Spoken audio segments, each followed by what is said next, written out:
Son la estrella de la mañana, Pedro, Pedro y Mariana se vinieron a la tierra para sentir la vida humana.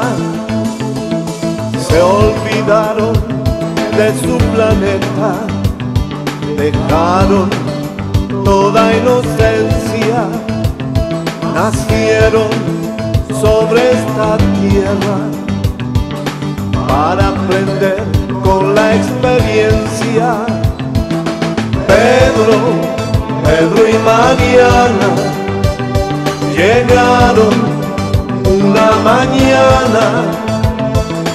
Pedro, Pedro y Mariana sintieron la vida humana para saber lo que es amar, para sentir lo que es dolor, para cantar, reír, llorar, para vivir una ilusión.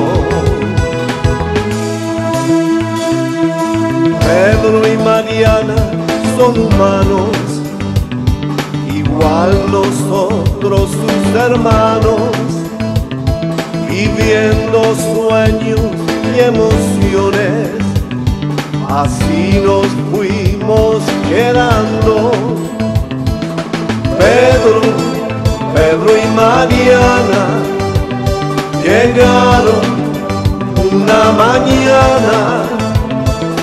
Pedro, Pedro y Mariana sintieron la vida humana para sentir las primaveras, la brisa suave de los valles, el juego alegre de los niños y recordar todo en detalle.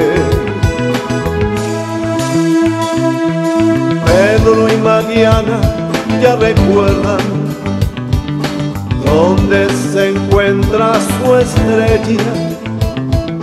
Es el tiempo del regreso, llevándose una vida nueva.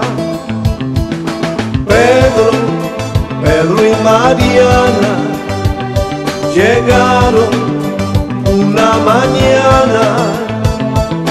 Pedro, Pedro y Mariana sintieron la vida humana para saber lo que es amar, para sentir lo que es dolor, para cantar, reír, llorar, para vivir una ilusión, para sentir las primaveras, la brisa suave de los valles, el juego alegre de los niños y recordar todo en detalle. Pedro, Pedro y Mariana llegaron una mañana. Pedro, Pedro y Mariana sintieron la vida humana.